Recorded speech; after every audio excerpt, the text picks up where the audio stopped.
Welcome everyone to our class in learning Torah b24 in depth, and we're going to enter today level 4.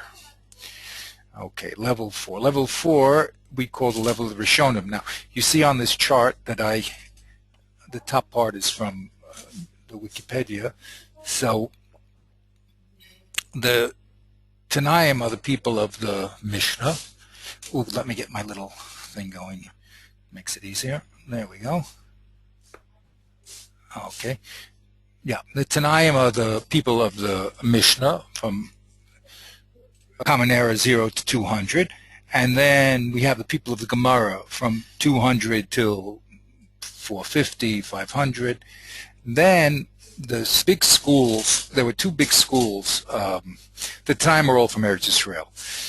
But in Bavel, when we went into Bavel in the first exile, not everybody came back. So there was always big yeshivas there in Bavel. And in the time of the Amoraim, there were two big centers. The Tanaim, under the leadership of Rabbi Yehuda Anasi, put together the Mishnah. You know, it was a very peaceful time in Eretz Israel, and they were able to, relatively, they were able to gather all the Chachamim together and codify the Mishnah. And then after that, the Mishnah was studied by the Amoraim. Now there were two big centers of learning. There's one in Eretz Israel. It was still going on, even during the Roman period, although things were pretty chaotic there. And there was a great center always in Bavel, in places like Sura, Pampdis, and Nahardei, Machuza. There were these great big yeshivas over there in those cities. So the two great centers of the Amoraim were in Eretz Israel and in Bavel, and they used to communicate back and forth. So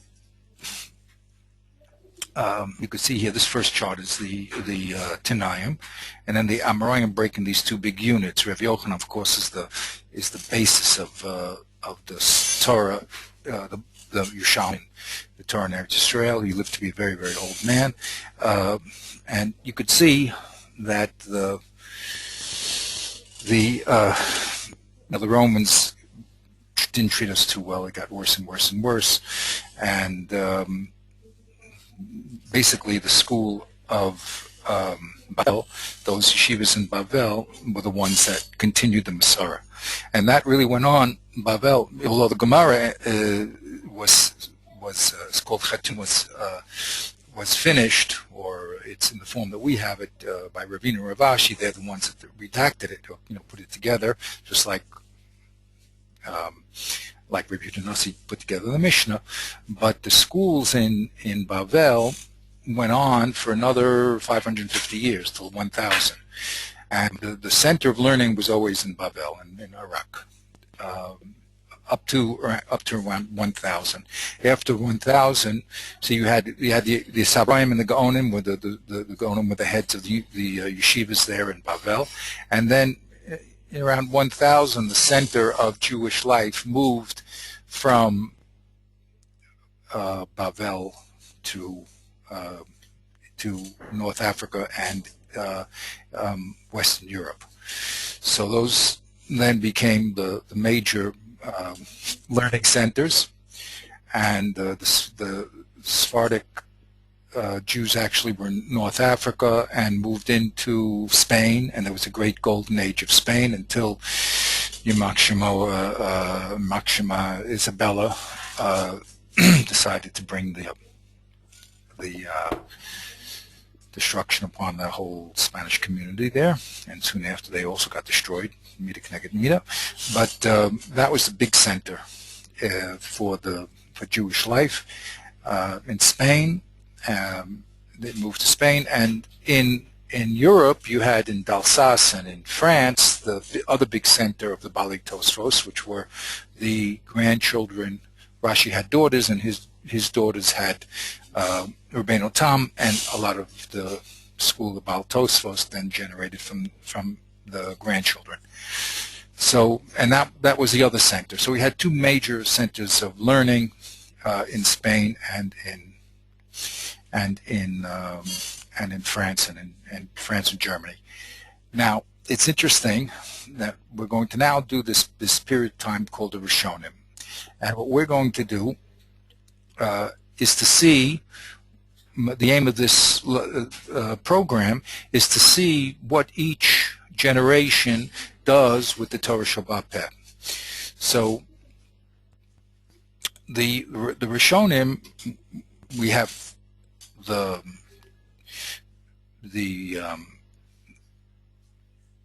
people, the Ashkenazim, like Rashi, who is going to keep the format of the Gemara that we have and write comments on the Gemara and explain the give and take in the Gemara. But with the Rif, let's see if I get those dates for you there. Rif, we're going to see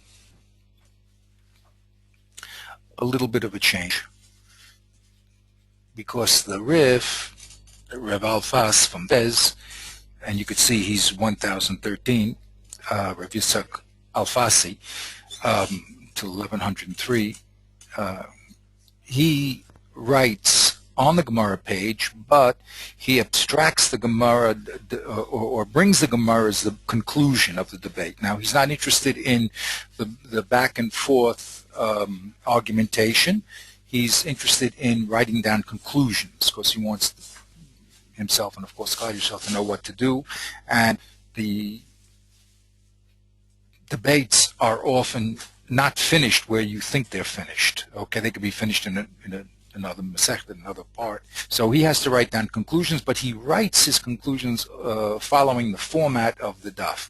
Of course, Rashi now does not write conclusions, or I mean, he can, of course, as broad strokes, but he's explaining his ideas, not to give the conclusion of halacha, but he's explaining every significant line in the Gemara. Okay, and he's our foundation of all our learning. There's just no one to compare to Rashi in his clarity of writing and his depth of understanding. So he lives 1040 to 1105, and then his grandchildren take over and create the great school of the Balei Tosfos. Now, there were many Balei Tosfos. There were two great centers, one in Germany and one in France, and their input into the learning, whereas Rashi will explain to you what's on the daf, what it means, they are going to now explain to you how this text fits in with any other text in Shas. Okay, so they're looking at the global picture and the global interreaction. The Sephardic school takes on more of a halachic, more of a writing halachic codes, more and more. The Rambam makes the next jump. Instead of following the Gemara and then showing what the conclusion is, as the Rif did, he makes a gigantic leap, and he reorganizes the whole Torah Sheba'al Peh in the Mishnah Torah, and that causes, tremendous debates throughout the Jewish world, because the Gemara and its argumentation was always the essential vehicle to transmit Torah Sheba'al Peh. So when he did that, that was like a gigantic break. But again, he felt is the Rambam aware of the Rif? Sure he is. I think the Rif. I think the Rif is I think I have to look it up again, but I think the Rif learned with the Rimi Gash, and the Rambam learns from the Rif. They're all from the same school. They're all from the Sephardic school. But he goes off. He takes the Rif the next step, you see, and then he reorganizes the whole thing. He believed that the Torah Shabbat Peh is being lost, and that people are not understanding the real Peshat because they're lost in the debate, and then he has to rewrite the whole code again. But one has to note that the Torah, the way that the Gemara is structured is that it embeds a lot of information just in the words and in the ramazim. It's not so easy just to abstract laws and say, well, this is what we do in the case of tefillin, this is what we do in the case of moed, this is what we do in the case of let's say, I don't know, marriage, okay? Because that's part of the thing that I'm trying to show. It's in this dynamic interchange in the matrix where all the halachas come out. So just by rewriting the whole issue in a certain way, you're damaging the very fabric of the Torah Shabbat Peh. But on the other hand, people have to know what to do. So that was the very big debate over there. From him, not everybody, of course, went that way. The people we're going to handle are people like the Ramah, and he's really a very interesting person also. He did not like the Ramban with a nun. As far as what I read, his emphasis on the Kabbalah. You know, he was also a Sfarad, but he was very big in Peshat, and that's another big break that's going to happen. It's not a break, but it's another big movement between the mystical schools and the halachic schools. So that was the Marmor was in the side of the halachic schools and the Sephardic tradition. Now, the Rosh is very interesting. See, he comes later on, and he's going to be handling the Rif, of course, Rashi, Rabbeinu Tam, Rambam, and the Ramah. That's his field of Meforshim. Okay, of course, knowing all of Shas, that's Aleph. Okay, so we're going to see in this piece how he is going to bring down Rabbeinu Tam, and he's going to bring down the Rif, and he's going to show us how and why they pasak. Okay, and then finally we'll have the Ran here. I just mentioned the Ran was very late, but he's the one that's going to give us the Ramah's position. It's written in all the Gemaras in the back. Okay, so that's basically a very, very, very brief history. Okay, so we're in this period of Rishonim. Is this the same Ramah who's writing the Gos on the Shulchan Aruch? No, not at all. The Ramah with an Aleph, the Ramah with an Aleph. After this stage, we're going to go to level 5, which is going to be the Shulchan Aruch, which is then the Tur, the son of the Rush. You see, the first Shulchan Aruch is called the Tur. The Tur is the son of the Rush. Okay, he's going to take us into the Rush is still on the page, but he's going to explain the halacha between these great Rishonim. He's like the Rishonim to him. He's like one of the big people. He learned in Svarad. In Ashkenaz. And then, as usual, the Goyim decided to chase him, and he left rather rapidly and escaped by the skin of his, whatever they say, skin of his tooth, whatever they say, to Sepharad. So he's very interesting because he represents, if I could say it, the Shiluv, the combination of the Tosfos school and the Sephardic school, which is the pilpul and the analysis versus the categorization of halacha. That's how I would again in broad strokes describe it.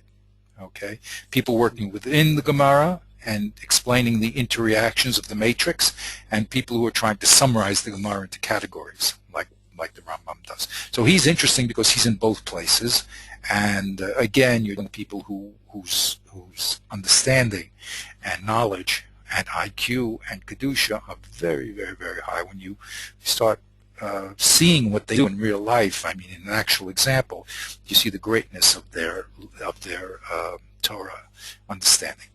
Okay, so That's more or less where we're holding. After this will come the whole stage of the Shulchan Aruch. That'll be the next level. Okay, and that's where Yosef Cairo comes in. He writes a commentary on the Rambam. Then he goes and he puts together, a commentary also on the Tur, Shulchan Aruch, and then he puts together his Shulchan Aruch. Okay, and then we're going to keep going down the ages, and we're going to see exactly Be'ezrat Hashem, at least in this one small piece, what everyone's doing, and I think is a very interesting, exciting, and important lesson to understand how each generation handles the material and what they do and what they don't do. Okay, because what happens is that the generation after the generation accepts the foundation of the previous generation and works within it. So it's like it's in between the lines. But it doesn't. We don't open up, like the Rishonim will not open up issues that the Amoraim already discussed. Okay, we won't see anyone discussing Yashiv and Meitav and giving a sixth answer or seventh answer. Okay, we presume that those answers were the most solid solutions to the problem, and we have to work with that and then go further into all the details. And there's, Rabbi also used to say, there's a lot of room in between the atoms, so there's a lot of room for them to move, and very interesting things to talk about to fill out the complete picture. Okay, so now we're going to deal here with, basically, in our piece, 4 different Rishonim. Okay, and the reason why we're going to do that is because these Rishonim basically form the foundation of the Shulchan Aruch, of the opinions in the Shulchan Aruch that's going to be coming later. So, as I mentioned, the Rif is number 1. Then, well, we have Rashi also, but more important here than Rashi will be Rabbeinu Tam, because he'll be talking in the halacha, whereas Rashi doesn't state halacha, he just explains the Gemara. And then we'll be talking about the Rambam, and then finally the Ramah with an Aleph. Those 4 people are all involved in our Meitav piece. Okay. Now, where do they hold? I'll just give you a brief overview before we get into the actual text. The Rif is going to hold like Rav Papa. If you remember, Rav Papa said that Kol Mile Meitavu, or all movables are Meitav, because if you can't sell them here, you can sell them somewhere else. Except for land. Land is not called Meitav, and that's why the Torah said you have to give the best of your land. When you give the best of your land, then people around will jump at it, and it'll have the same ability to translate your land into money. So the Rif will pasak like Papa, that Meitav, Aretz, Subin, and Kesef are all status. That means if you want to, you the mazik, pay back the nizak, you can pay him with Kesef, Shavik Kesef, even Subin, and Meitav Aretz equally. Okay. Rabbeinu Tam, we're going to see, is going to hold like the simple Peshat in Rav Huna. Remember, Rav Huna said, O Kesef, O Meitav, that you have to pay back the damages with either Kesef, money, or with the best of your land. And Rav Nachman said to him, well, wait a minute, if it's already using money, then it says Kesef and it says Yoshiv in the same pasuk. So what do you do with Shavik Kesef? So he said, oh, that's if you don't have Meitav Aretz or money. So if you don't have money or the best of your land, then you can give anything. They said, what's the chiddush of that? Of course, you can give anything. So, well, the chiddush is maybe you think the Torah said go out and sell your subin, get money, and give it back. The answer is no. So that's the Rabbeinu Tam's Pesach. He's going to like Rav Huna. The Rambam is going to say, surprisingly, that you could use Meitav or Kesef, Subin or Kesef or Shavik Kesef, And if you don't have them, then you could go to the Meitav. So Meitav Art's going to be last, and there's going to be a machlokas who the Rambam's holding by, because it doesn't seem that that's the simple Peshat either in Reb Huna or in Reb Papa. And then we're going to have a real surprise with the Ramah, who says that the first thing you do is when you pay back your damages, you must give money. If you don't have money, then you can give Shavik of even Subin, and if you don't have even that, then you can pay with land. So that's going to be a four-way machlokis on how we understand our Gemara. Okay, now remember in our Gemara we left Gemara with two positions. The first position, all the first and second positions of Rav and Abai were eliminated. Came along Rav Papa and Rav Hunber Rav Shua from Beirav, and they said the statement that Kol Mile Meitavu, Lo Mizaben Bahach Mizaben Masacheres, Chutz Me'ara, the Torah said you have to give Meitav in order to Lichbot Zaleah Zavi. So that was Reb Papa. No one disagreed with that. Then the Gemara continued to discuss another point in this argument between Rabbi Akiva and Rabbi Shmuel, which is how do you evaluate what's the best of your land? Now we skipped that because it's not directly relevant to our piece, but it's a very important piece. Do you say something is meitav subjectively, it's the best of what you have, or objectively, it's the best according to the world? And the conclusion over there, according to Tosfos, is that we go subjectively. So even if your worst land is equal to the best of the world, right, and you have AAA land, you have to give the AAA. That's going to be the conclusion, according to Rabbi Akiva, according to the people who hold that is a subjective best. So you have to pay your subjective best. Very good. Okay. Let's now look at the Rishonim themselves. Let's see what they do and how they handle the material. We'll start with the Rif. Now, the Rif is in the back of every Gemara. Of course, he wrote his own book, but let's look at the Rif first. Here's the Rif. Very, very brief.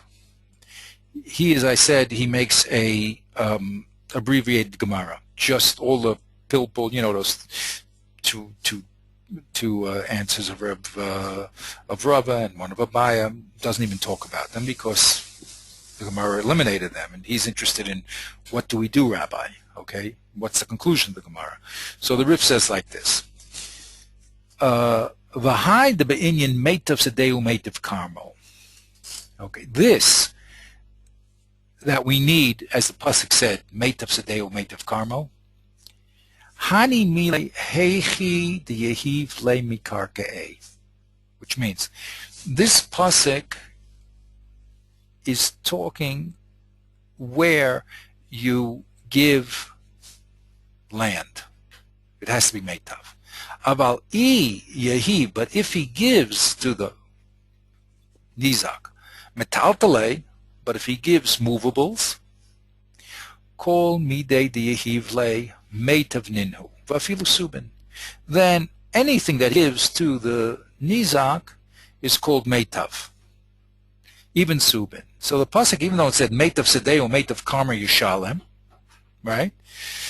It doesn't mean dafka meitav sedehu, and as Abaya said, and nothing else. Okay, what it means is you have to give meitav of your land, and you always have to give meitav. What's meitav? So as Rav Papa said, call mididi hivle. Excuse me. Every metaltalin is called meitav. It's called great. Why? Because you can convert it into money. If you don't sell it here, you can sell it in another place. The lo mizdaven hachi mizdaven hacha. Because if you can't, I think it's probably no mizdaven hacha mizdaven hasam probably, but I'll have to look at the text. The Tanya, how do we know it's true? The Tanya kesef yashiv l'ba'alav l'rabo shavik kesef afil subin.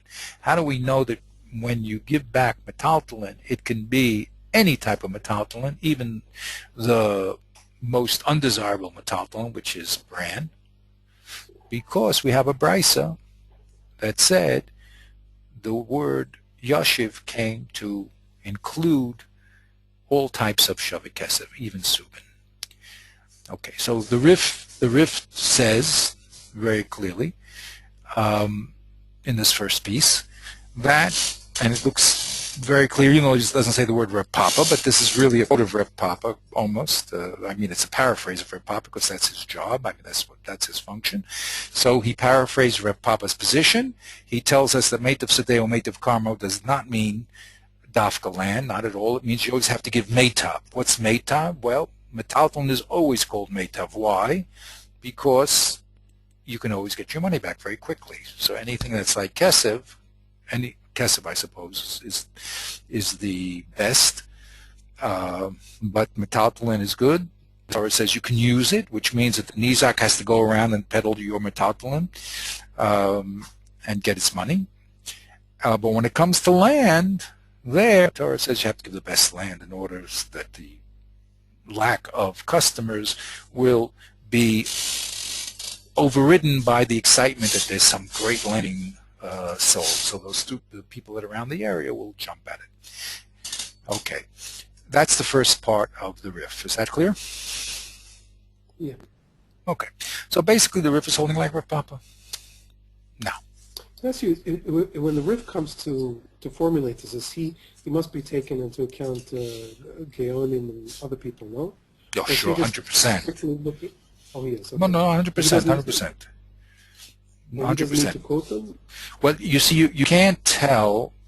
You can't tell, and this is one of the problems.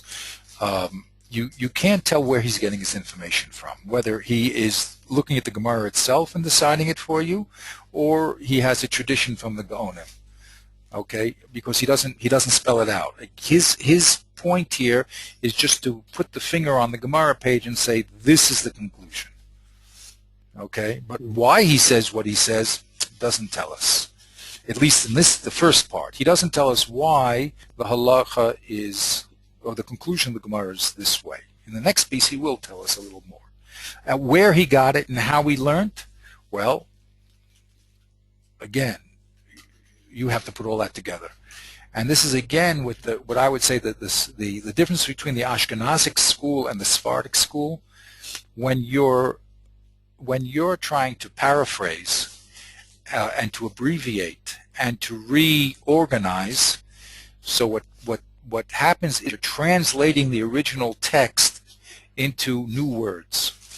Okay, now the problem when you do that is, at least the Rif, we know, since he's following the format of the Gemara, his words are right on the page that we're at. In other words, he's not in Nida somewhere, he's not in Gittin, you see. He's right here in Abakama, and we have the original text, and we could see at least who he's holding by.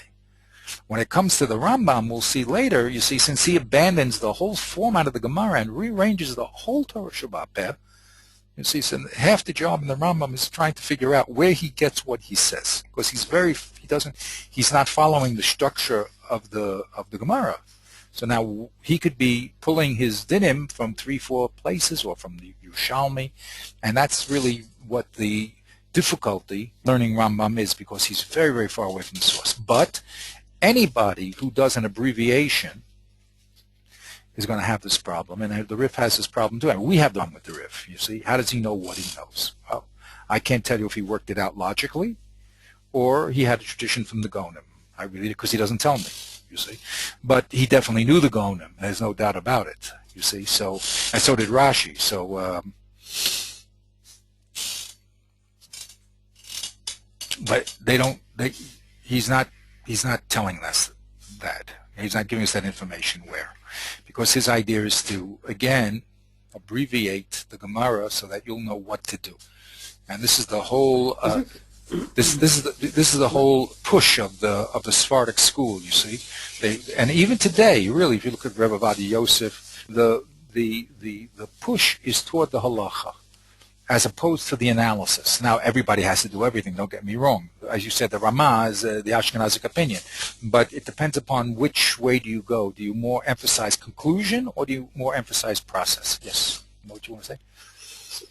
I want to ask you, just also a historical question.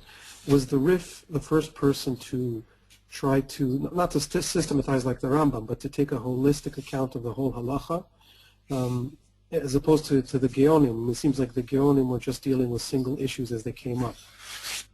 And it didn't occur to them that they should write a comprehensive presentation. Okay, I'm not that good of a historian. I mean, there's barrel wines like really people who know their stuff. You know, I mean, I'm really not that great. I can only tell you that yes, he is moving toward this halachic aspect from him, and he was one of the greatest. You know, in Fez, wow, you know, the Rambam is based on him a lot. And the whole Sephardic tradition is really based on the Rif quite a lot. As a matter of fact, people learn, till this day, people learn the Gemara.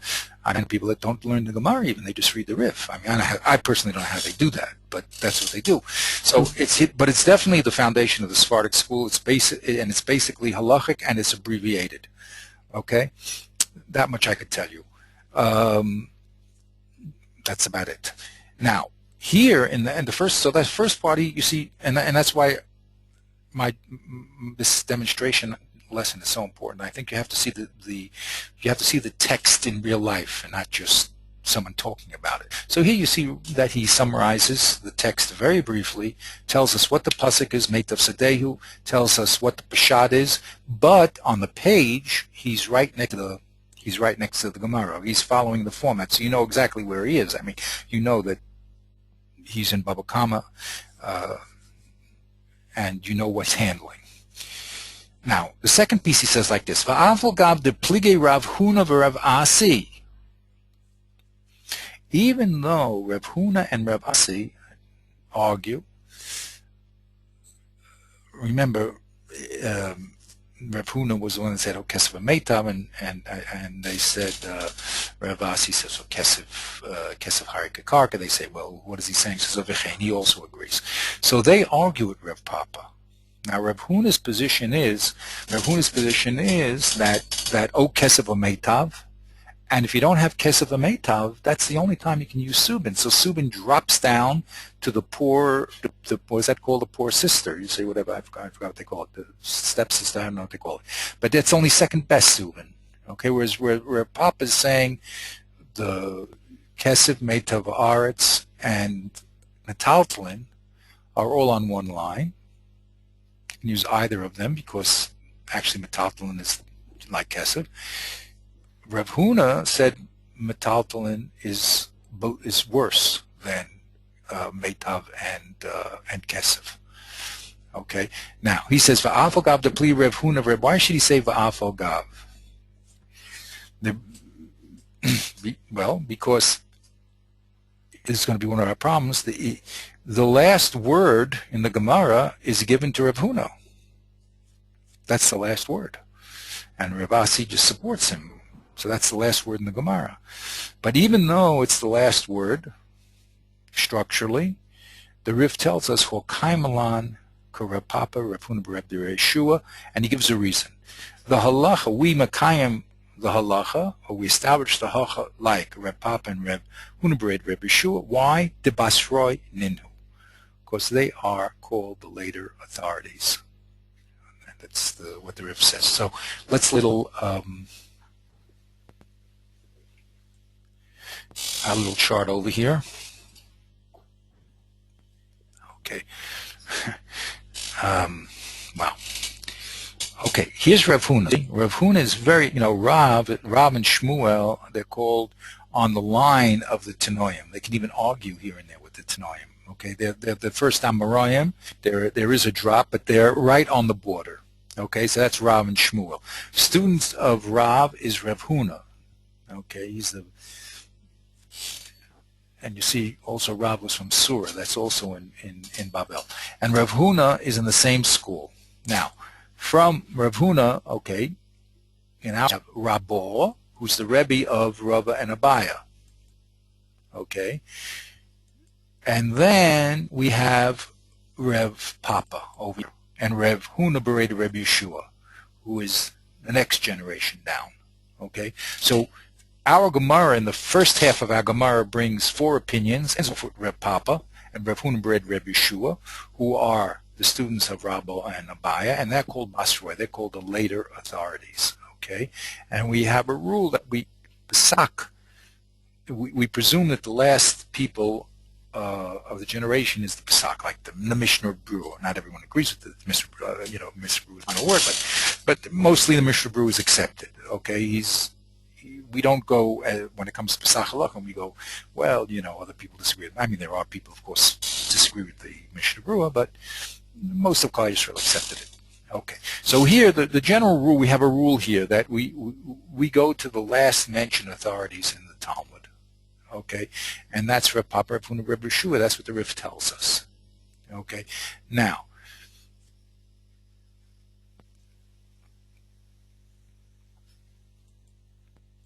let's go back here. So if we look at the Rif has two parts. Now, on the page, it just looks like the Rif looks like the Gemara. He's in the center of the Gemara page, and around him we'll talk about the Ran in 1 second. Okay, Rabbeinu Nisan, or the Muki Yosef, I'm sorry. So if we organize the Rif, we see that the Rif has two parts. The first part is he tells us what Peshad is in Meitav Haaretz, and then he tells us that this that he just mentioned is exactly the halacha. The halacha is like Reb Papa, and also remember Rav Asi, they said V'chein Omer Rav Asi, and he gave a reason, because they're Basrai. So when it comes to the legal halacha, he gives. Now this is a very important part, because part of the Rishonim's work is to tell you what the halacha is, and especially the tendency in the Sephardic school is to give Pesach. Okay, doesn't mean that the Ashkenazim don't. We're going to see in 1 second that Rabbeinu Tam also gives Pesach, but the tendency is more to give conclusions and not explain the analytic process that got you to the conclusions. Okay, now Rashi a little. Now, look at the style of Rashi. I just brought here the Rashi on the Chumash. Rashi on the Chumash. Now, the Chumash was an amazing work that Rashi did, because in order to write that commentary, you had to be totally, you had immersed and understand completely all the Gemara. See, all the Mishnayos, all the Gemara, and all the interactions, and then take the pshat and then put it in the pasuk, which is tremendous work. I don't think there's anyone like Rashi. There's one thing to write a summation or to categorize, but to do what Rashi did, even his grandchildren Rashbam, when they write their commentary, does not have the same purity of expression as Rashi does. Anyway, this is what Rashi says in the Chumash. He says, Kesev Yoshiv L'Ba'alav, Yoshiv L'Rabbi Shavik, Kesev Afilu Sun. He brings the Brisa, you see, and he doesn't even tell us that it's from the Brisa, you see, because his aim is to just tell you what Pshat is. Like you said, where did he get it from? Well, if you knew the Gemara, you knew where he got it from. But that's not the aim, explaining the Chumash. Explain what do the words mean. What does it mean, Kesev Yoshiv L'Ba'alav? And he says like this. Now this I don't know if it's Rashi, by the way. There's a note in here. It's not Rashi. It says because of Rashi shaha nezikin mina idis tiritz b'gemara b'perek that Rav Huna bereda Rabbi Shmua. Rav Huna bereda Rabbi Yeshua dezehu imbolik vos karka abal matapun kometavu deila mizdavan hach mizdavan hach. Okay, that's not Rashi, because it says. Or the Kasev Rashi. So someone added a note here. We have just, to tell us that the relationship again of Kesev, Shavik Kesev, and of Meitav. So Shavik Kesev is equal to Kesev, and only Meitav is equal to Kesev. Okay. Here's the Rashi. That was just Rashi on Kesev Yoshiv L'Ba'alav, telling us that Yoshiv Sarav Shav Kesev. And let's look at the Rashi on Meitav Sedehu Yishalem. So Rashi tells us, Shamin et anizak, nezek, you evaluate the damage. V'imbor l'shalom lo karka, d'mei nisko yishalom Meitav Sedehu. If you want to pay in land, then you pay with the best of your land. That's what he says.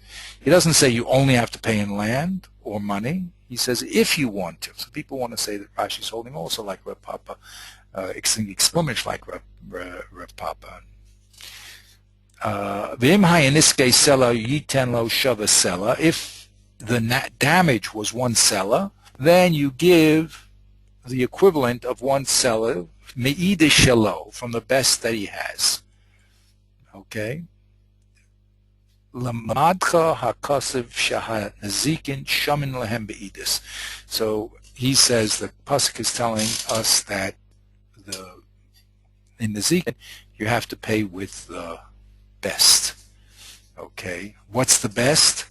So people want to say, well, the best is like Rav Papa says, the best is money and movables, and if you want to pay in land, then the best is only the best of land.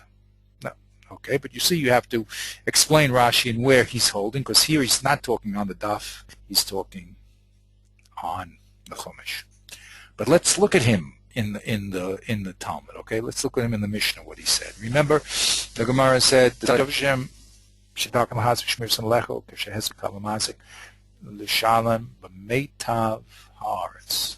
lashon of our Mishnah. The meitav haaretz. When you want to pay, you pay meitav haaretz. And Rashi says, mi'idis nechasav, the best of his property, yigba mei hesko. The damage is collected. Im rotza lefro lo karka. If he wants to pay again karka, so if he wants to pay in karka, he has to pay with the best. Okay, so people generally understand Rashi is holding. He's giving his explanation in the Chumash, he's giving his explanation in the Mishnah, according to Rav Papa, as if that's the conclusion of the Gemara, because Rashi likes to say in the Mishnah, it's a confronton, Bracha tells us in Daki Gemara, he likes in the Mishnah to talk about the conclusion when he writes in the Mishnah. So it looks like Rashi also is holding like Rav Papa. Okay.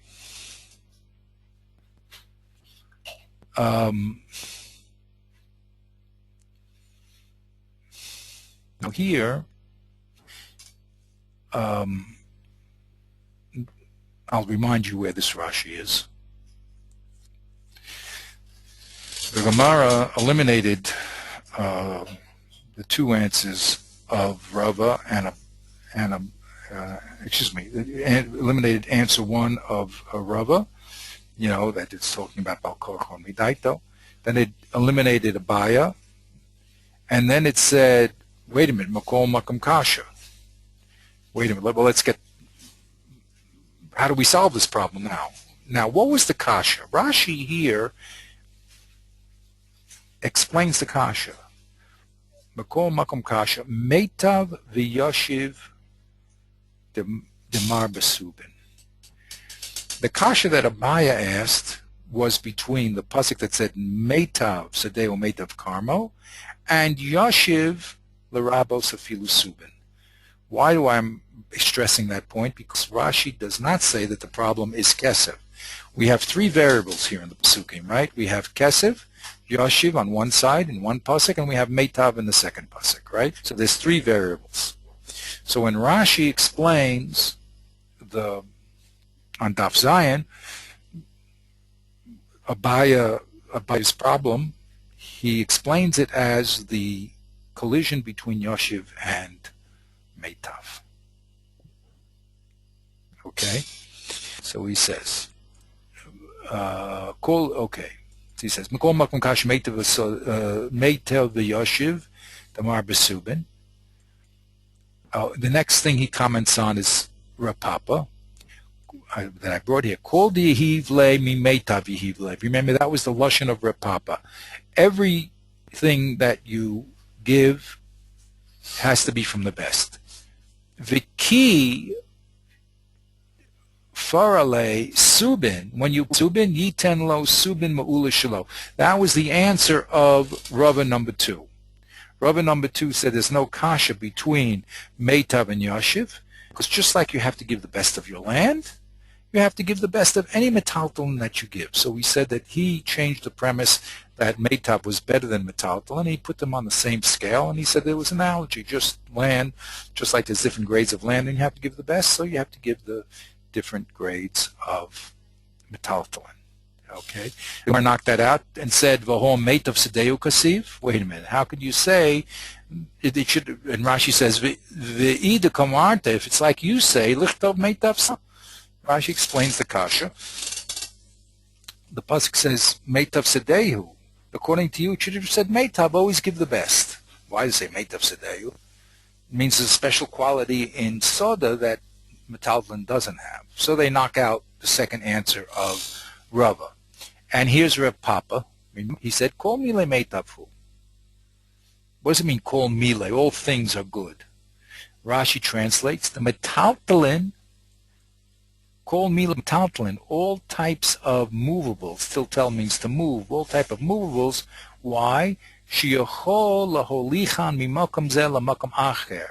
Because you can move them from one place to the next. They can be transported. So that's what's called meitav. So if I ask you what meitav is and why metaltalin movables are called meitav, because you can move them around. And what does that help you with? De'i lo mizdaben hacha kulei hai. Rashi asks another important word. If you can't sell it for such a great price here, mizdaben mamasa chrisa, you can go to another place and you get it for a better price. So you're not limited to the buyers around. You won't get stuck. Ulahachi lo kasiv meitav agabe sodas, and that's the reason why the word meitav was only spoken about in relationship to land, because it's static. Okay, it's static, and therefore you may lose your money. It may be worth $100, but since you can't move it anywhere, you're stuck with the buyers in that area, and they just may not give you $100 for it, so you'll be stuck. Whereas the metaltalin, you'll always get your money back. Now he says, and this is how now, according to Reb Papa, that we explain the pesukim. Besodot yiten meitav. When it comes to fields, you must give the best. Well, metaltalin, which is always good, afilu subin. Okay, so the two pesukim, how do they work together? When it comes to the group called, the universe called fields, there you have to give the best. Notice that the buyers will be excited to give you your cash back. Well, with metaltalin, since you can always find the buyer, if not here, somewhere else, then the mazik can give subin. So that's Rashi on Rev Papa. Okay? Now we'll look at Rashi. This is stuff that we did, but I'm just trying to get a running jump on all this. This is Rashi when it comes to Rav Huna. Look what Rashi says on Rav Huna. Very, very important. Rav Huna, remember, said, O kesiv, O meitav. You can either give the nizak, the one you damaged, money, or meitav. What does Rashi say? Lo kashik wadila'el. Rav Huna is saying there's no problem with these pesukim that we mentioned above. When did we mention above? That Abaya brought above. Kesiv umeitav. Ooh, Kesiv and meitav. Kesiv and meitav. You see why I'm excited about that? Over here, Rashi said it was meitav and yashiv. Over here he says the problem is Kesef and Meitav. Wait a minute, what is the problem now? Okay, so we're going to have to see that there's going to be this the stages of the interaction of the pesukim. How do these pesukim interact with each other? Okay, there's one problem. How does Yashiv interact with Meitav Haaretz?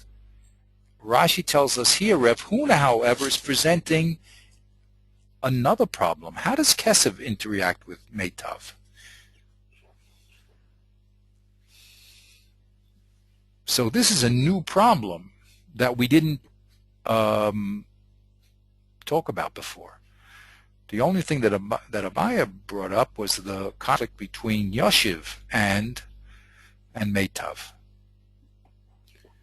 But Rav Huna is saying that there's also a problem with Kesenitav. Now, did Abaya know that? Is he on stage 2, stage 1? This is where we have to put our thinking caps on. Okay, you with me? This is I'm just bringing out what they're saying, but it's what's being said here by Rashi is very, very subtle. In other words, there's two problems, and one is dependent on the other. The first problem that Rav Huna is bringing is a problem between Kesef and Meitav. And he's telling us, you know something, there's no problem between the pasuk of Kesef and Meitav. Why? Dahacha kama rachmana. This is what the Torah says. O Kesef yiten lo, o Meitav sodasam. Either give him Kesef or the best of your field. Now, can I ask you a question here?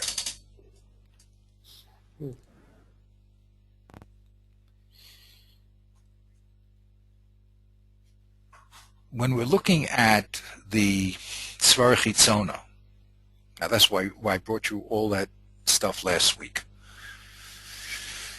Svar Chitzona means you have to understand that there's a context that the pasuk is talking about within, and it's telling us a chiddush. You might have thought X, and the Torah is teaching us Y. That's the general format. Then we have all the variations, granted. But the general format is, without this pasuk, you would have thought X. Now comes along the Torah and tells us a new relationship, Y, or not X, which is Y. Okay. So, what would you have thought if the Torah did not say Kesef and Meitav? And why, when the Torah says Kesef and Meitav, would you have thought that there's a conflict? In other words, which one would you put? Obviously, a conflict means that one is the affirmation, one is the denial of the other, or else you don't have a conflict. So which one would be denying which? I mean, in other words, we have two pasukim here. One says Meitav Sadehu, and the other one says Kesef. So which pasuk would deny the other one? You hear what I'm asking? Yeah. I mean, are you asking, but I don't know if my answer would be too historically determined. To me, it's more logical to say that Kesef would be, from the standpoint of a Svar Chitzona. But that's maybe just because I think in those terms that money is the easiest thing to pay with and the easiest thing to have commerce with. Number one, that's one reason why you said that. There's another reason why, because if you look at Reb Papa, he puts karka at the bottom, and he puts money first, and he puts metaltal next to money because you can get your money back. So not only do you have a svara from common sense, what your common sense tells you, also it seems that Reb Papa felt that way also. He said there was Kesef and there's metaltal, and they're next to each other. So it seems that money. Now the question is that what Rav Huna meant? Because what did Rav Huna say? He said, "O Kesef, O Meitav, O Kesef, O Meitav." Now,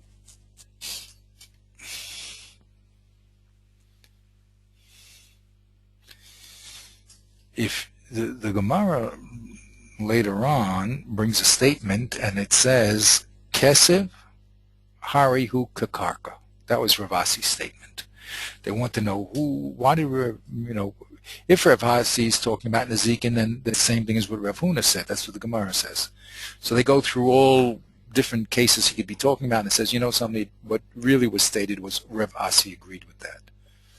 Okay, so according to his statement, let's look at his statement, because the statement of Kesef O Meitav is hard to understand which one is equated to which. You can guess. Your guess was, well, you can either give Kesef or, the surprise is Meitav, right? Right. But what did Rav Asi said? He said, Kesev hare hu kakarka. So what was his chiddush? Kesev or karka? Kesef. Exactly. So it seems, according to the Gemara, the Havamina would be that karka would be better than Kesef. And in fact, Well, yeah, go ahead. Go ahead, please. It's from the strength of the pasuk itself, the fact that that's what the pasuk is dealing with, most immediately. Right. And And remember, Abaye's what was Abaye's diuk? Meitav in media cherim lo. Mm-hmm. So we thought that only talked about Shaveh Kesef, right? In other words, when it comes to Shaveh Kesef, you have to give Meitav karka, nothing else. But maybe is a Havamina and Meitav karka, nothing else means even Kesef either, and that really land is what you have to give. Now remember, I'm putting a lot of things together, okay, but remember, Rabba's first answer was, well, if you force the guy to go to base then and you lose, you're going to have to lose your land. As if that's the most precious thing that you have. No one wants to lose their land. To give a little money away, that's okay. Land, wow, take my land away. So then you'll really be certain that you're not just trying to say, take me to court, because you stand to lose your land. So in that aspect, land is better than kesef, because as far as its personal desirability, it's called real estate, there's certain great values of land, it always has a value, no matter what the fluctuations are. I mean, they're okay, it can go up and down in winter, it can be a bad year, a good year, but land is always a solid, it's called real. It's real estate. It's where money is, if there's nothing to buy and this and that, at least you have a place to stay. But, okay, no one wants to lose especially his land. No one wants to lose especially his best land. Now, so it seems that Rav Huna is on that line, according to how the Gemara is learning, that you might have thought that the Torah is saying Meitav Sadehu In and not even Kesef, that you would have thought in the Sfar Chitzona. Comes along Rav Huna, and he's telling us no. The only problem is, look what Rashi says. Rashi says, Lo kasha kroi de la'al kesev and meitav. He is a little different. He's saying that there's a conflict between kesev and meitav, right? And Rav Huna is trying to say there is no conflict. You can give A or B. You might think there's a conflict between A and B. Oh yeah, the conflict is give A and not B. That would be the conflict, right? That's for Chitzona, right? Give land and not money. It says give money. One pasuk says meitavin and not money, and the other one says money. So that's the conflict. So he says there's no conflict because the Torah is telling you you can give land or money. It's A or B. A doesn't deny B. So now I have to ask you to spell out. This is the dynamics of the learning. You see, this is what the real learning is about. It's the dynamics between these two items here. Why would you have thought there's a conflict between money and land? And not only because of the deal, because you say, okay, meitav sadeo in media cher. That's all based on what your premise is. But what is your premise that pits land against money? In other words, why does it make sense that you would, if the Torah said the best of your land, it would mean not money, or money would not mean the best of your land? Now, by the way, we're saying that his chiddush, but you hear what I'm saying? There's a conflict here between money and meitav. That's what Rashi says. Rashi says, what Rav Huna's first statement is to tell us there's no conflict between kesef and meitav. But wait a minute. Well, what was the conflict? Before Rav Huna is going to tell us there's no conflict, well, what was the conflict? And why was that a conflict? You see, all that is not written here. You see? All that is what you have to fill out in your head in order to understand what they're really talking about, because they're writing in a very brief way at the upper levels of the problem. But when they're writing it, that's a conclusion. I often say it's like Einstein writing equals MC squared. That wasn't his first statement. That was a conclusion many blackboards of interaction, of knowledge. So here too, they're writing the conclusions. And Rashi's telling us very, very carefully that the first problem that Rav Huna has is between Kesef and Meitav, and that's a conflict. So I said, what's the conflict? And how is it resolved? Okay.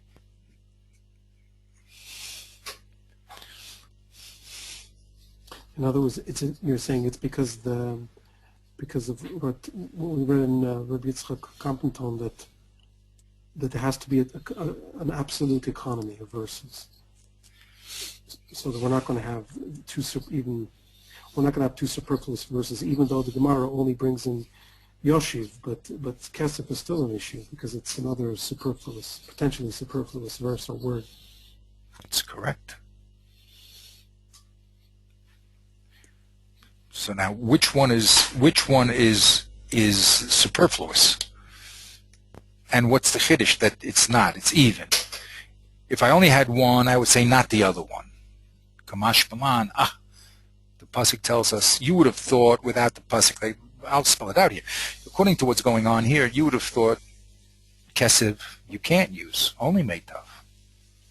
Since it said Meitav Sedeu, Meitavin Minachrin Alo, not even Kesef. Kamash Malan, the pasuk of Kesef. Now you can also use Kesef. Don't think that Meitav came to Mamayet Kesef. It came to be an alternative to, excuse me, you would have thought that Meitav would knock out Kesef. The second pasuk is coming to Marbe Kesef. It comes to include Kesef. Without that pasuk, you would have knocked it out. You'd say the pasuk only wants Meitav Sedehu. That's it. Hashem wants you to pay with Meitav Sedehu. Now, and not Kesef. So therefore, I need a pasuk to tell me Kesef. Now you'll say the other way around. What happens if I had Kesef? Well, sure. If I had Kesef, I would never think Meitav Sedehu, right? Right? Because Meitav Sedehu is a strange law. You see, it's a chiddush. It's a chiddush, Meitav Sedehu. So I said Kesef. That would be normal. I would say Kesef comes to eliminate what? Not Meitav Sedehu. What does it come to eliminate? Shaveh Kesef. You see? The only thing you give is Kesef. I only had the pasuk of Kesef. I said the only thing you give is Kesef. Right? So that's why I need Yoshiv to say even. Right? But if I had Kesef, I would never say Meitav Sedehu. No way. But if I say Meitav Sedehu, I'd say, oh, that comes to eliminate Kesef. Yeah, go ahead. It's interesting if Meitav is coming in, it's as if it's coming in to eliminate the Svara Chitzayna, which would say Kesef, because that's the big chiddush. Like I would think that I pay with Kesef. So the chiddush is with Meitav. But since that chiddush has come into place, and so now it's endangering the Svara Chitzayna, which also has its own rationale. So then we have to refactor in Kesef explicitly, except now it's not coming in as a Svara Chitzayna, it's coming in to qualify Meitav. That's right. Beautiful. But it's ironic. It's ironic because it's the Svara Chitzayna that's coming back in, right? Because it's been kicked out originally by Meitav. Beautiful. Exactly. You see, this is why I call the dynamics of the interrelationship of the Pesukim. That's the beauty. It's like these atoms are pushing each other until they form the molecule. I don't know a good analogy, but that's what's happening. The Pesukim, the forces of the Pesukim are moving against each other until you can get the proper balance, which is the real message, you see. But that's beautiful. Exactly what's going on. You see, when you touch that, you touch real learning, you see. Now I want to get even more involved in it, but then you're touching real learning and not just some people want to handle the Torah as symbolic logic, you know. Doesn't matter what. It just says A and B. It's not A and B. It's very important the values that you're dealing with, the items that you're dealing with. And this also is the danger of the halachasis. Now you need the halacha people. If you don't have the halacha people, then you could get lost, as we're going to see in this space. What exactly do we do? But you have to have the halacha in light of the learning. Then you have the full picture. If you have the dynamic interchange of the Pesukim, then you understand where that halacha came from. and you're involved in the real dynamic push and pull of the forces. See, without just having halacha is dry. I mean, it's just a code of law. Okay, you need it because if you have to. What do I do in the morning? Do I wash my hands? Am I right, left? But what how to put my shoe? I mean, you need halacha, or else you don't know what to do. But it's not the total picture, and it's not the, if I may say, the real joy of learning. The real joy of learning is understanding the forces that went into creating the halacha. You see, you can use a computer, but if you understand how that chip was developed and made, then you get the full joy of it. Now you don't need to know that. You could just press the buttons, but that's a very surface level knowledge of what's going on. Okay, so you see how Rashi's words are so carefully weighed here, you see? When it came to Abaya, Abaya's question was between Yoshiv and Subin. And Reb Huna's question is between Kesef and Meitav. Now I'll ask you, which question precedes which? Is Abaya's question totally different than Reb Huna's question? Or is it a result of Reb Huna's question? In other words, we first have to talk about the relationship of Kesef and Meitav, and once we get that straight, then we say, wait a minute, Kesef and Meitav, very nice, you could use either one.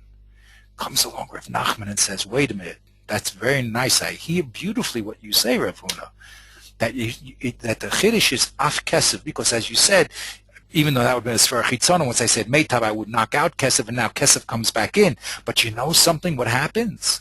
Kesef is not the only thing that comes in. What else comes in now with Kesef? Yoshiv. Oh. Woo. So once you brought now Kesef back in, now you have a conflict between Yoshiv and Meitav. Because all of a sudden in the Taltalin you're giving junk, and in the land it says you're giving the greatest thing in the world. What's going on here? It's the two ends of the scales. So the minute you brought in the Kesef into the formula, it has a brother that comes along with it called Yoshiv. What do you do, says Reb Nachman. So what does Reb Huna answer?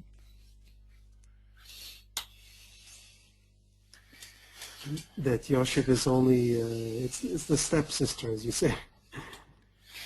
Right? And it's, you only do it. It's interesting, and he also, he brings it in almost as a kind of Svar Chitzayna. He says, look, I mean, that was a pshat. We all knew that you could have paid that way.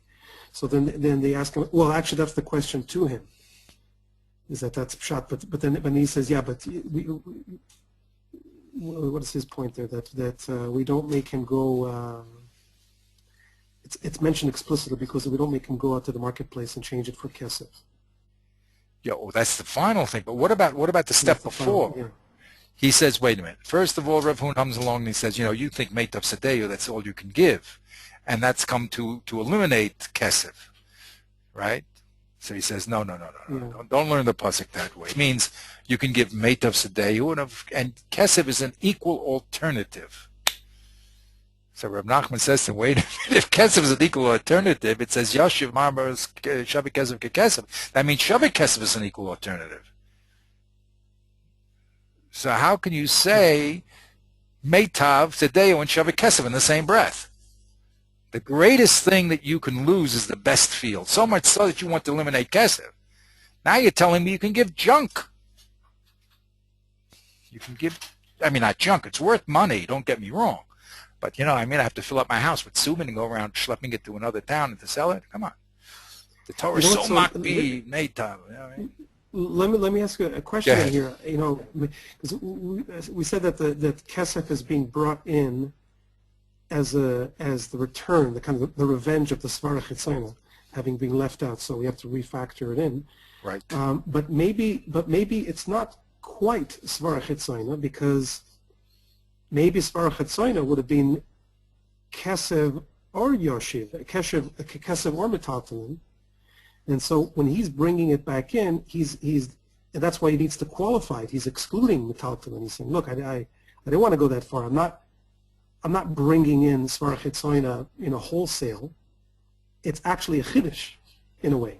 It's a minor chiddush. I mean, it's maybe not. Is It's this somewhere chiddush to? between chiddush. Is this chiddush to It's between. include It's between kesef or Svarach. eliminate? Is this chiddush to include kesef or eliminate shava kesef, or both? That's it. The second. Well, the chiddush. No, I mean it's. I would have thought that the chiddush was simply initially it was a very light chiddush. It was simply a question of the economy of the psukim. So we settled that Meitav was the big chiddush, which therefore excluded, because it's so big, it excluded kesef, which was the Svara Chitzaina. And now we have to refactor kesef back in. Rav Huna has to refactor it in. But in a way, as it were, it's not, the refactoring is not really a chiddush. It's only because the Meitav was such a big chiddush that it pushed it out, so that we have to bring in the Svara Chitzaina. But now it seems that because he has to qualify it and say, no, I'm only bringing back kesef, and I'm not including metaltalin, so therefore it is a kind of chiddush.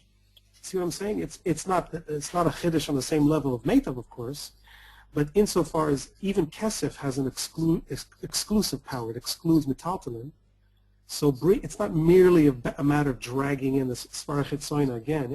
He's bringing it back in with qualification. Well, you see, now the Svara Chitzona, let's go, I hear what you're saying, but we have to be a little bit careful here, because what is the Svara Chitzona between Kesef and Metaltalin? Which one According is... to Rav Huna? Yeah. What According is to the really, Svara I would say, according to anybody. If say that the pasuk would say Kesef, would it mean Shavik Kesef or not? Well, I guess it's a good. I mean, look, what Rav Huna concludes on, once he says it, it seems very obvious and logical. So you could always say that it's obvious that you shouldn't. The kesef is preferable, and that you don't want to lug these bags of subin around. So that would seem to be the Svara Chitzaina, what he articulates at the end. And even the word it says, but hold on, he says Yoshiv. The Brisa says Yoshiv l'rabo shava kesef. That means the Svara Chitzona is that if I had kesef, I would not know shava kesef. I needed an extra word to teach me shava kesef. If I only had the word kesef, I would not say shava kesef. Right. It comes to marba shava kesef. What does the word Yoshiv? Yoshiv. Yes. So, in other words, kesef by itself would have been the Svara Chitzaina? If kesef by itself would have Svara Chitzona, kesef would have been kesef, but kesef would definitely mean not shava kesef. If I only had the word kesef, I would say not shava kesef. Right. Comes along Yashiv and tells me no, even shava kesef. Yeah, but which one is the default position? That's what I'm trying to figure out. Default? Kesef? What do you mean? Between kesef and shava kesef? I mean, what is this? If there is such a thing, I don't know if there is, but if there is such a thing as a pure Svara Chitzaina, what would we say? That it's kesef and shavan kesef, or just kesef? Now, the real truth between you and me, speaking frankly, it depends upon what bechina you're talking about. And that's the delicate issue. Yeah. What bechina are you talking, what aspect are you talking about? For instance, look at what Rev Papa did. Rev Papa said that kol metaltalin is meta because if you don't sell it here, you can sell it somewhere else. But you see, even Rev Papa, you see, does need a chiddush of Yoshiv. But the question is, what did Yoshiv come to Marba? Shavik Kesef or Filu Subin? What was the chiddush of Yoshiv? Yeah, what was the chiddush of Yoshiv? Was it Shavik Kesef or was it a Filu Subin?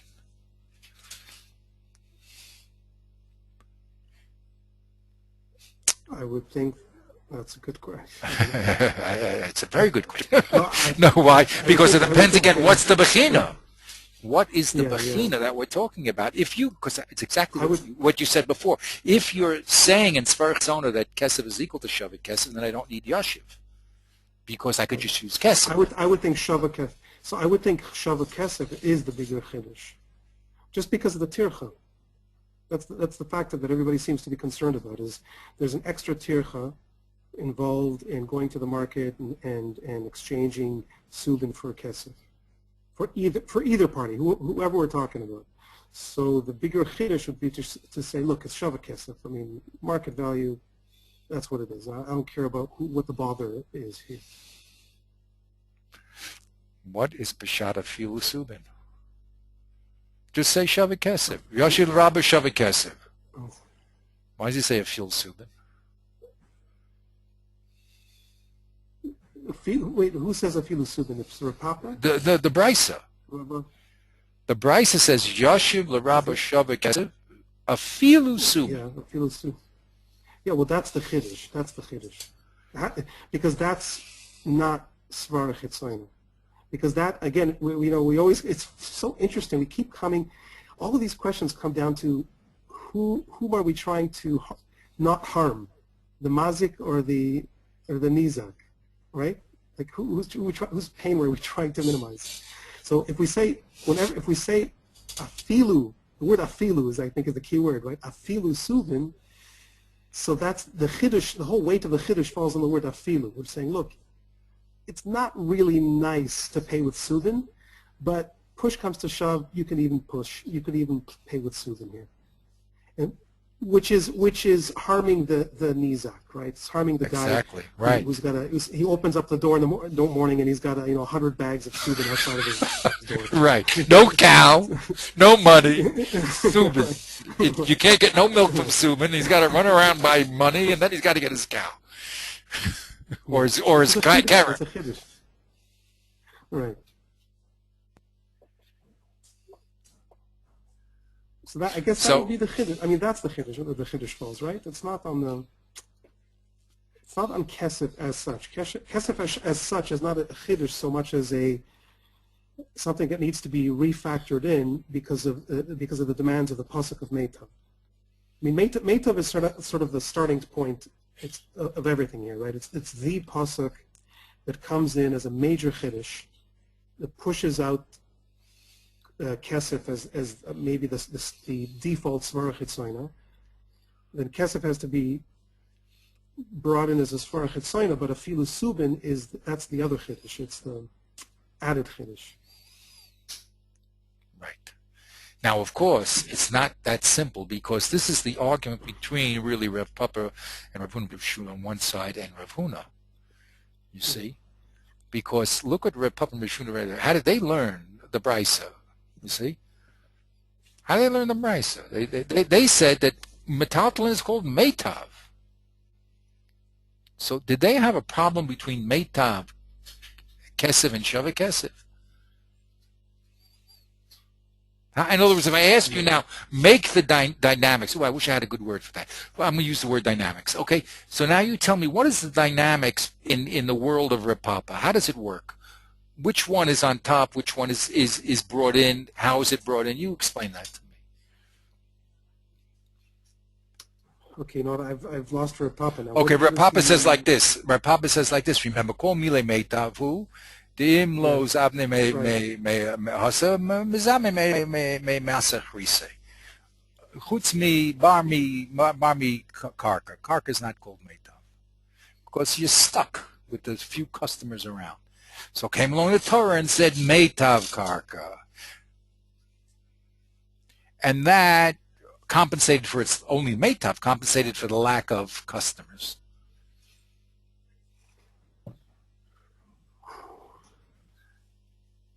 Yeah, it's hard to. I mean, Rav Papa in that sense has. I mean, it's a major chiddush in a way. I would think that whole position, because to equate three. I mean, they just common sense would not make them all equivalent. It just doesn't. Especially Subin, that's always the big problem. Is to make Subin comparable to the other two. It just doesn't fit. Right. So it's a chiddush to put them all in one bag and say they're all equivalent. Okay. However, let me spell it out a little. You see, although he definitely has a revolution here. You know, I mean, he has a Copernican revolution. There's no doubt about it. But what I'm interested in is the bechina. You see, where his starting point is the pasuk of Kesef, not the pasuk of Meitav. You notice? We started with Reb Huna. The starting point was Meitav. Meitav in, no Kesef. Get rid of the Sfer Chitzona. Bring Kesef in. Oh, you're going to bring the poor stepsister in. No, you keep her out when you don't have it. Okay, that's fine. So his starting point was the pasuk of Meitav. Came along Reb Papa, and he said, you got the wrong starting point. The starting point is Kesef. Kesef is the starting point. And the Chiddush is, we have to explain how is that against the Sfer Chitzona, but okay. But no, you say Kesevin Media Chrina Lo. That's a Chiddush. In other words, you might think, according to him, you might think Kesev and Shavik Kesev. Why? Because the difference between Kesev and Shavik Kesev is very minor. Although you have to go from place to place, for no Shavik Kesev, it's not such a big difference. Come on. You know, I mean, in other words, if the question is, will the Nizak get his money back? At the end of the day, he'll get his money back. So he has to go a little further, this town, that turn. But he won't be stuck. You see? But land, he's going to be stuck. It could be very well that, they all know that, you know, Shmuel's cow got damaged, and Reuven's going to give him some land, and Shmuel wants a cow. Shmuel wants a cow. He doesn't want no land. You know what I mean? And we got a good hit now. Ooh, we are going to really give it there, get a good deal on this land. You see? Because he's stuck. So we'll lower the price real fast around to us. So we'll make this, you know, like the Arabs, the OEC. You know what I mean? Well, you know, there's only a few guys around, and I mean, we'll make sure that he's going to get, you know, he'll never get his money back for it, even though the land is technically worth that. But you know, or just circumstances will mean that he might not get it. But again, what we see here is bechina. According to Reb Papa, the bechina is, in the end of the day, is the Nizak going to get his money. The difference between Shavik Kesef, Afilu Subin, which is a minor key, okay, Afilu Subin, the major key is Shavik Kesef. The essential point is that you're going to the Nizak will get his money back. Don't worry about it. He'll get his money back. In other words, there's not a radical difference between Kesef. There, everyone knows there is a difference, and that's why we also do need a ribui for it. But the difference is not that great between Kesef and Yoshev. And the reason why the Torah was Marbi Yoshev was to make it easier for the Mazik to pay back. That's all. Mm-hmm. Okay, and the Nizak does have to suffer a little, but he's also happy to just get anything from the Mazik, and you know, and because you know how it is when you pick up a debt, it's not simple, you know. So he's happy to get it back, and it's not such a big problem. Okay, usually, okay, but the Torah is trying to make it easier on the Mazik, and a little difficult on the Nizak, but not out of this world. But the Torah wouldn't stuff the Nizak with land, because the Nizak will never get his money back, because these guys will hold out, or they won't, you know, people don't always need land. You know, if it just so happens that the guys around there don't need land, or then he's stuck. He's stuck with land that he doesn't want. He wants a cow. So in that aspect, says Reb Papa, it was a big chiddush to say land b'chlal, because there's so many, he's got 4 neighbors, 2 neighbors, 3 neighbors. How's he going to get his money back? He wants his money. So the Torah says, you know, we understand that you Nizak at this point, when we stretch, you know, the width of the Nizak's patience or whatever, or being nice to the Mazik, whichever way we want to spell it out, at that point we're pushing a little too hard on the Nizak to say that he could take Beininus and Zibris land, because Zibris, he's really going to get stuck, right? Who wants the Zibris land? Nobody. So we say, okay, you give the best of your land, and that will mean everybody will jump for it. The few guys around will make sure that they get the money to invest in the best of the land.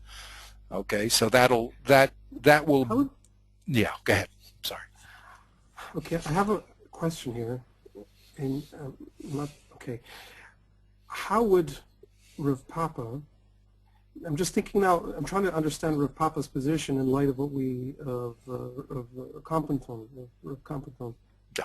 If his starting point is Kesef, right, and then he says, and then so Yashiv comes in as a qualification of that. We have Subin to go along with Kesef, and he's like a guy sitting in the marketplace, basically, right? He's a guy who's like a stockbroker. Everything is exchangeable. It's all fungible. So Kesef is his default position.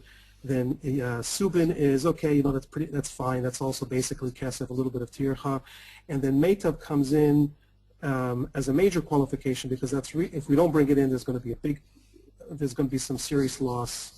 If we're paying with land, then you're not getting a good deal. But my question is this now.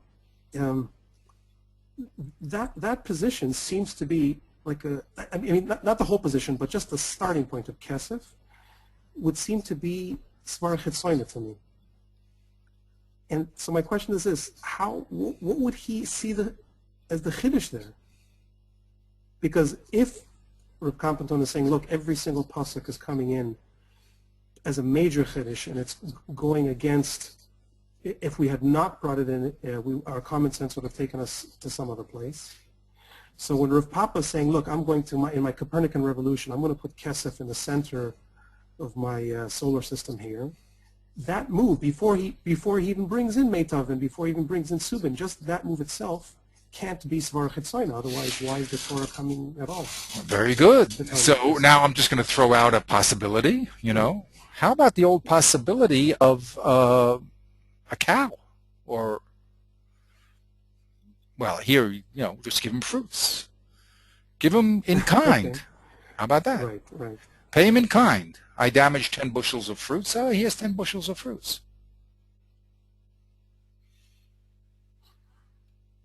Okay. Replace your cow. Replacement.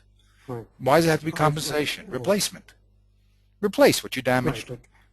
Like a Karite type, give me an eye for an eye, give me a cabbage for a cabbage. Exactly. Cabbage for cabbage, right. Tomato to tomato. Tomato tachas tomato. Right, exactly. right, okay. Right, so Kesef is already a Chiddush. Okay. Kesef is a Chiddush. Right. Now, yeah. In other places, there's a whole big discussion about when Goyim damage each other. Are they obligated or not? It could be another thing, and again, I'm not giving any definitive answer here, but it could be that damage is really considered onus at a certain place, and you shouldn't have to pay it all. It's another possibility. I didn't. If I burnt your field down, or I just ripped up your fruits, that's one thing. But my cow wandered into your field, I didn't send them in. Okay, the pasuk does say v'yishlach. Okay, that's for regal, but okay. But there's another possibility that damage is very close to onus, and it's like beyond your control. This my animal has like the hunger. What am I supposed to do? Lock him up with chains all day long? He has to also feed and walk around. So I left the door open. Okay, and he walked in. Okay, but that's why it could be also that the Torah is adding a higher sensitivity to the Jewish people, that you have to pay for your damages, because maybe Goyim don't pay one to the other with damage. It's not so simple. It could be close to onus. What does it mean when you don't watch something? So it's not direct damage. When you don't watch something, it's an indirect. Since I didn't watch the cow, he went out and I didn't chain up the bull, he went out and he damaged. Okay, but it's not direct damage. Okay, anyway, I'm just throwing up because you're asking the right question now. See, because of Yitzchak, you're asking the correct question. What is the Svar Chitzona, and what's the Chiddush of the pasuk? Then once I have the pasuk, what's the Chiddush of pasuk number 2, and what's the Chiddush of pasuk number 3? That's the beauty of real learning Torah. Okay, now what those factors are, we have to talk about, we have to think about, we have to be more educated also, and maybe we'll find other people that speak about it or other places that will help us about it, but that's the real issue here. That's the real issue. That's the dynamic relationship between these pasuk, Svar Chitzona, and other pasukim. They each have stages that they're trying to Machadesh. You might have thought it's out. No, it's in. You might have thought it's out. No, it's in. So you have to now spell that out. Okay? And that's, to me, when you get to that level, you're really talking about the Torah. Okay? And not just symbolic logic. Okay. The conclusion is that, all metaltalin is meitav, and, that leaves out the heart of the issue. The excitement of the dynamic. Okay, but anyway, we produced at least a svara chitzona, some sort. I'm not saying definitively. We have to think about it.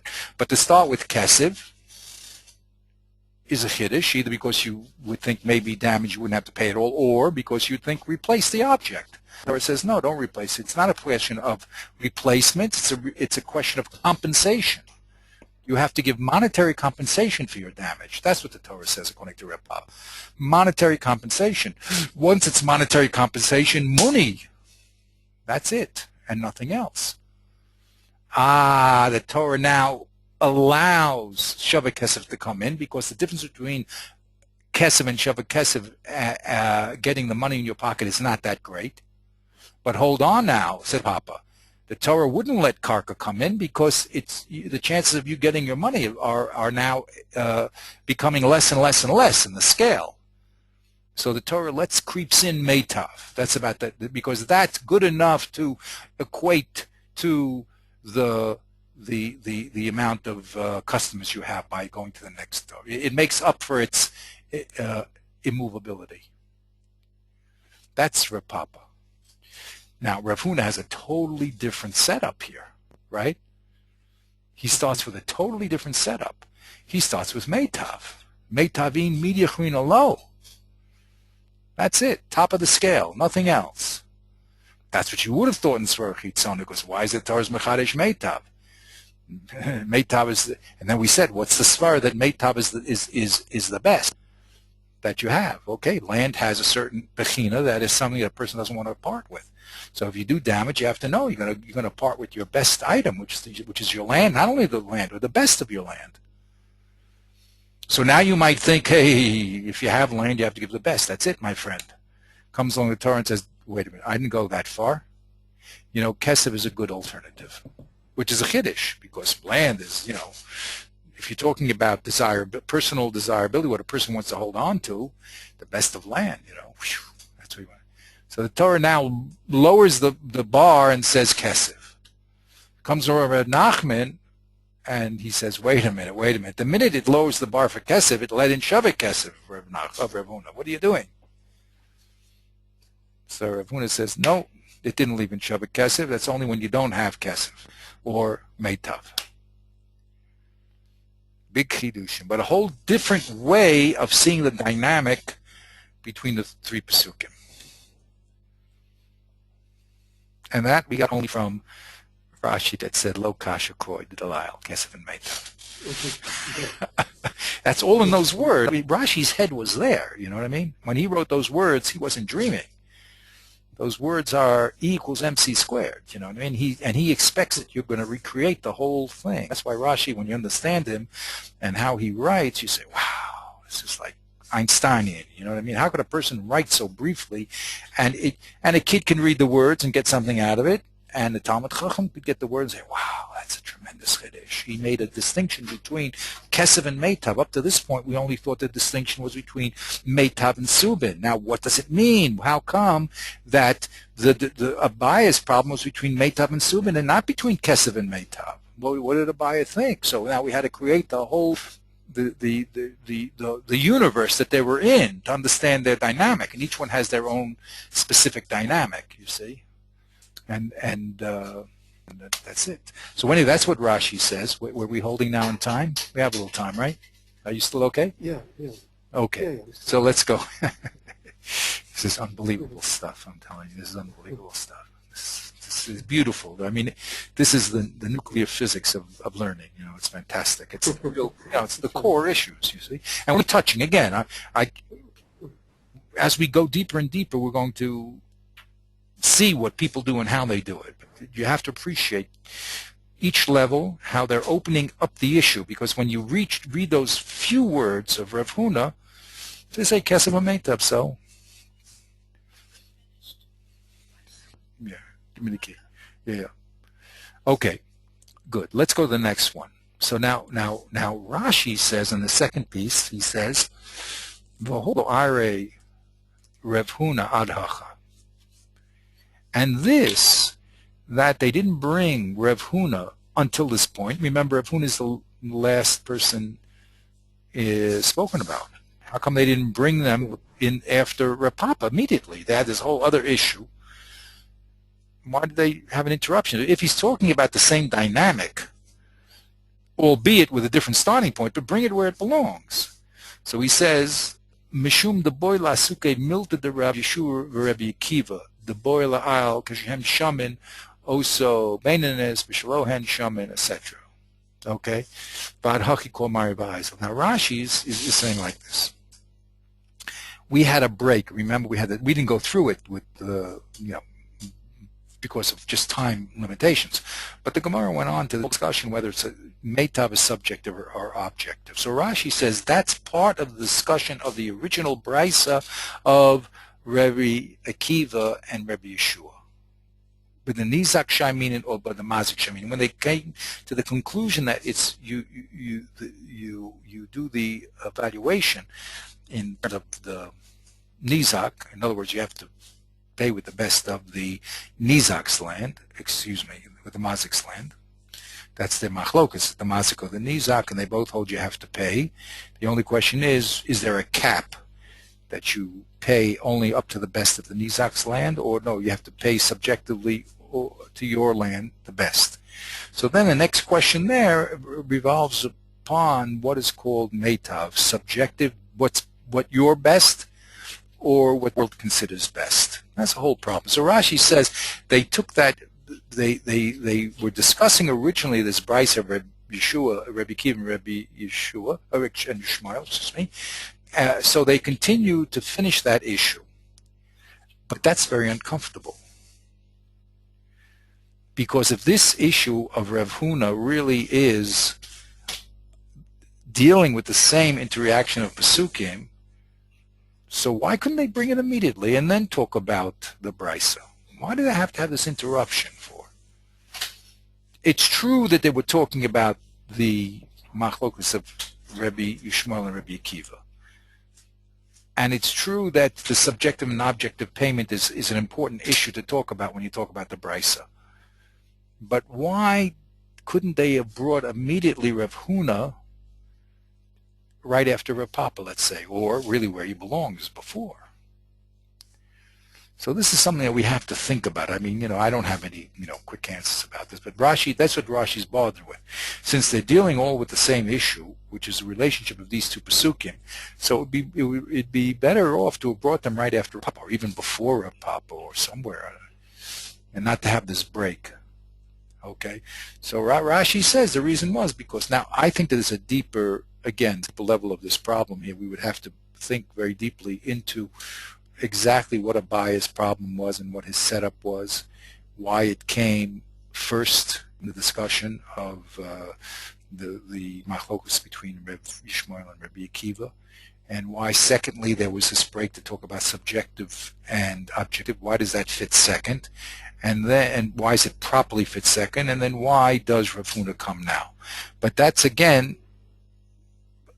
a very deep analysis, but that's what you have to do to understand the Gemara. The Gemara is written at that level, so you're going to have to put your thinking cap on, and you're going to have to spend time, and you're going to have to know the case very, very well, and formulate a understanding of why these pieces follow each other.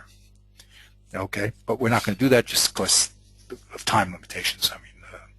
Okay, now.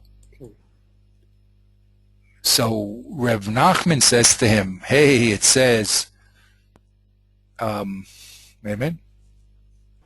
Oh, Yoshiv l'Rabba Shavek Kesev. It's interesting, Rashi says. Very interesting here. See, Rashi counts the word. The Gemara, if you remember, says, Rev Nachman says, hey, Rev Huna, it says, Yoshiv, it writes in the Brisa, Yoshiv l'Rabba Shavek Kesev Afil Subin. Now, Rashi doesn't quote the Afil Subin. He quotes the part that says Shavek Kesev. as if that's the chiddush of the Brisa says two statements: Yoshiv l'rabos shavik kesev and afilu subin. So one is the major, said with a major tone. The other one is a minor tone. So again, where's the chiddush? Is the chiddush in the shavik kesev part? Is the chiddush in the afilu subin part? Okay. So Rashi here is telling us that what Rev Nachman is saying is, wait a minute, once you say kesev, so you have a problem with shavik kesev, not subin, shavik kesev. Because shavik kesev now, and that's what Rashi says, V'ham atam marta kesev. Okay, his comment is not on a fil subin, his comment is on shavik kesev. Right? So in other words, it says Yoshev Rabbi Shavik Kesev, and you only said Kesev and Meitav. Once you say Kesev is in, so the Brisa says Shavik Kesev is equal to it. So that's the major part. So Rav Huna says, that's the delay slay. And the Rashi says the delay slay means when you don't have Kesev or Sodos B'chlal.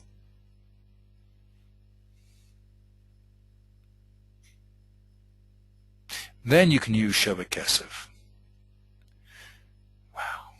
I mean, every word here is very, very, very medayik. Why don't you say, "B'delei slay lo kesev lo meitav soda"? Rashi says, "Lo kesev lo sodas."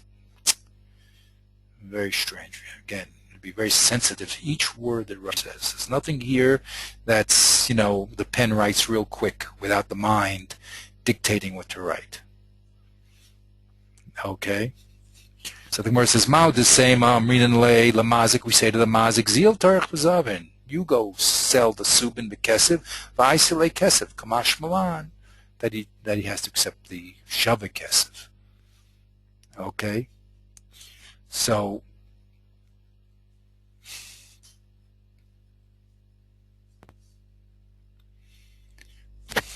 how do we read Rashi as a poisek here? What's his final position? It's very well. It's very. You see, what they do is they look at what he writes in the Mishnah, what he looks, what he wrote in the Mishnah. The Mishnah, Rashi. This is very, very hard to know what Rashi, because Rashi is explaining what's going on in the daf. You see, he's not talking about the halacha. Once you understand the daf, you're supposed to understand what the halacha is. And that was the whole. That's the real system. I mean, the real system. That's the advanced level of the system. The advanced level of the system, you're supposed to be an expert in the system, and then understand from that what comes out of the system. So Rashi is only telling you what the system is, what the system looks like. He's not saying. Sometimes he does say Pesach Halacha, but here he's not. Okay, so what people say is, for instance, they look at the Mishnah and they know that the Rashi likes to mefarish the Mishnah according to the Maskana. That's one of the rules in Darkei Gemara. Rashi always, I can't say always, but he prefers to when he gives shot in the Mishnah, he likes to explain the Mishnah as the Gemara's conclusion. So in our Mishnah, he says you can give if you want to pay in land, then you pay in Meitav, but you don't have to. That's how they're going to learn. Which is Reb Papa's position. You don't have. You can pay with money. You can pay shavi kesef, but if you want to pay man, it has to be the best. So that's how they usually medayik from the Mishnah that Rashi's holding like Reb Papa. Okay, but here you can't tell. You can't tell unless you can. I mean, unless you have the sensitivity to hear. Like I said, what's he's bothered with and how it works. I mean, I couldn't do it, but maybe someone does do it. I can't. Okay, but that's Rashi. Okay, now his grandchildren. Let's see if we can. Go ahead. Amazing thing. I'm just saying. I'm just thinking that principle that you say the Darkei Gemara says that Rashi basically gives us psak when he's talking about the Mishnah. Well, he likes to explain the Mishnah according to the conclusion of the Gemara.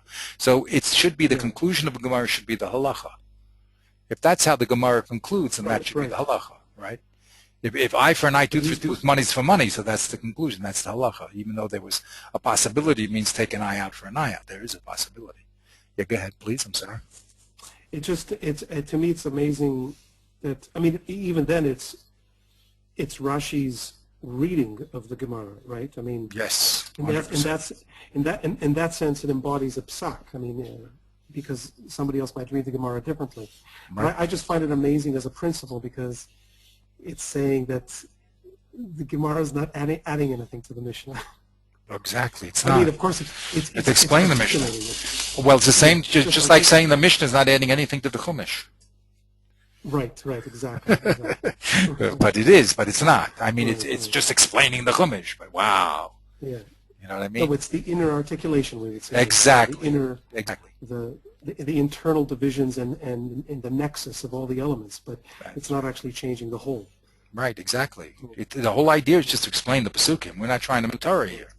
But to understand the Pesukim, you have to understand the dynamics. Once we understand the dynamics, then we'll come. And there'll be different ways of creating the dynamic, as we've seen here. That's the beauty of this demonstration here. Okay? And Rashi will say, okay, this is the conclusion in the Mishnah. I'll show you all the pieces as we go along, but I want to tell you in the Mishnah, this is Peshat, means conclusion. Also in the Chumash, what is he telling you? That's how great he is, because he can put everything back into the Chumash. They say the Vilna Gaon, in the end of his life, only learned Chumash. What does that mean? He learned Chumash like a kid in Cheder?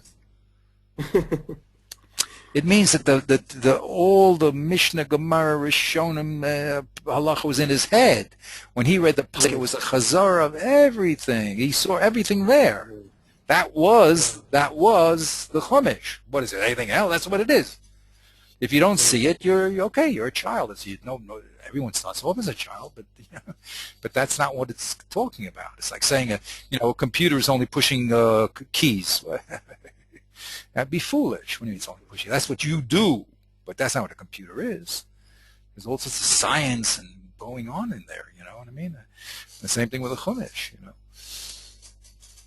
It's amazing to think of it. The Grot, in a sense, trained his whole life to read the Chumash. Exactly. A cheder. He was a cheder boy. Yeah, no, but it's Exactly. That's exactly what he did. And he saw the whole matrix there doing it. It wasn't, you know what I mean? It's like, wow. You know what I mean? It was all one to him. It wasn't, and all the dynamics and the fighting, It's like, I wouldn't have been able to understand this until I saw Yeshua Cohen, personally. I mean, you can understand it theoretically. But the Yeshua Cohen, you have to meet him one day. When he was tested by Rebbe Lushev, I don't know if I told you this, Rebbe Lushev, he should be well, very sick, but he should be well. Rebbe Lushev asked him, in this parak of Baba Kama, for instance, how many times does it say Inami and Tosfos? And he answered immediately. And he told us it was not because he counted them. That's how alive the Gemara is to him. He just sees that, like you see three breads on the table. That's how he sees it. They just sees it because it's so real to him. But so when I saw Rev Cohen, I mean, then it was like a real life example of a person that could do such a thing, because it seems impossible. I mean, look how deep this is, and this is only one piece that's going to now interrelate with it's a Gemara and Gittin. It's going to interrelate. It's going to interrelate with Kedushin, as I told you. Kedushin, it says you can marry with Kesef and Shemek Kesef. So there's now an interaction in that scale. So we're just looking at at a very local the balance or interaction of forces. But depending upon how this comes out, that's going to have repercussions in other places also. You see, and just handling those balances in the larger picture. It's like the atom over here and the atom over there, and how's it going to interrelate now with each other? I mean, Tosfos is doing that. That's where his mind is. But that's Torah. Wow. That's Torah. Okay, so the question is, maybe we should save Tosfos for next week. Okay, Tosfos is very exciting. I would love to go through with it, but I don't want to shortchange the situation. Tosfos now is going to bring Rashi, you see, and have explain what Rashi means by asking Akasha. And then he's going to go to the halacha, which is a little bit unusual, because he's usually, again, interested in the dynamism of how the statements work with each other. But here he's going to tell us what the halacha is in a group of cases, and that will be, the foundation of his system, and then we're going to compare his system with the Rif system and the Ramah system, and then we're going to have to understand how they understood the same Gemara this way, you see. They're not dreamers, they're very, very scientific. So we're going to have to understand how each one understood the Gemara, and then, see how they came to their conclusions. Okay? All right. We'll see you. We'll see you on Wednesday, Bezat Hashem. Wednesday night, yeah. Right. So, and again, you're welcome to see these texts. I mean, there's nothing hidden here. The whole idea is just to learn to be sensitive. Yeah, thank you. Yeah, thank you for sending me, by the way, the text. Oh, you saw that stuff. Now, if you put it all in a directory, then you can click on the thing and go anywhere you want. That's just the modern day fun. Instead of having it in your head, it's only a click away. But Baruch Hashem, it's very, very important to have the information there. Have a great day, a good week, and we'll see you. Good night. Okay. We'll see you next week. Wednesday. That's call 2. Wednesday, right. Yeah, okay, call 2.